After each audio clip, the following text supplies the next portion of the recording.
चले गए, लेकिन इन्होंने धोखा नहीं दिया। और मैं आज ये कहना चाहती हूँ उनके परिवार के लोगों को, इस दुख की घड़ी में हमारी पार्टी उनके साथ है और उनका एक बेटा है, बेटी शादीशुदा और बेटा भी।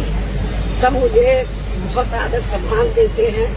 तो मैं इस मौके पर पूरे परिवार को ये आश्वासन देना चाहती हूँ, यदि परिवार चाहेगा तो उनके बेटे को मैं राजनीति में आगे बढ़ावा दूंगी, उनके स्थान पर उनको पूरा महत्व दूंगी।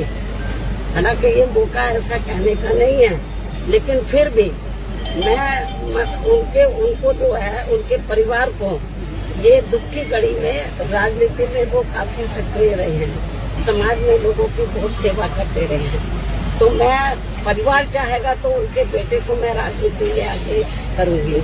और जहाँ तक उनकी विधानसभा का सवाल है, रसड़ा जो विधानसभा बलिया में, मेरे ख्याल जब भी उन्होंने चुनाव लड़ा बीएसपी से, हमेशा उन्होंने चुनाव जीता है और क्षेत्र की जनता का पूरा ध्यान रखा है। पूरे क्षेत्र में वो हर सुख दुख की घड़ी में वहाँ की जनता के साथ है और हमेशा उन्होंने हर मामले में वहाँ की जनता का पूरा ध्यान रखा है। और मुझे लगता है उनकी विधानसभा के क्षेत्र के लोग भी चाहेंगे कि अब वो नहीं रहे हैं, उनके बेटे को बढ़ावा दिया जाए।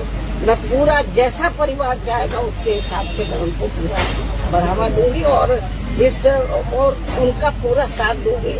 मुझे मालूम है कि महिलाएं अंदर बहुत दुखी हैं, उनकी बेटी, उनका बेटा, उनके विशेष मतलब रिश्ते नाते सब दुखी हैं। और जब कल मुझे ये सूचना मिली तो मैं भी काफी दुखी हुई।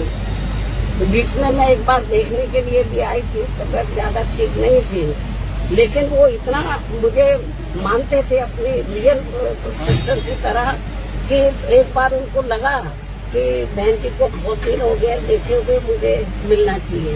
तो मैंने कहा कि आप बीमारी की हालत में क्यों आए, मैं आ जाती आपके घर में। वो मेरे घर पर मिलने के लिए, बीमारी की हालत में भी बोलते कि नहीं, मैं आई थी इधर मिलने के लिए, उनसे मिली थी, लेकिन उनको लगा कि नहीं बहन जी की याद आ रही है, आप बता देते मैं आ जाती। तो इसलिए मैं आपको ये बताना चाहती हूँ कि हमारी पार्टी को बड़ी क्षति हुई है, मतलब बहुत नुकसान हुआ है और क्षेत्र की जनता को। तो इस मौके पर हम हमारी पार्टी पूरे परिवार के साथ खड़ी है और पूरे परिवार का पूरा ध्यान रखेगी। धन्यवाद।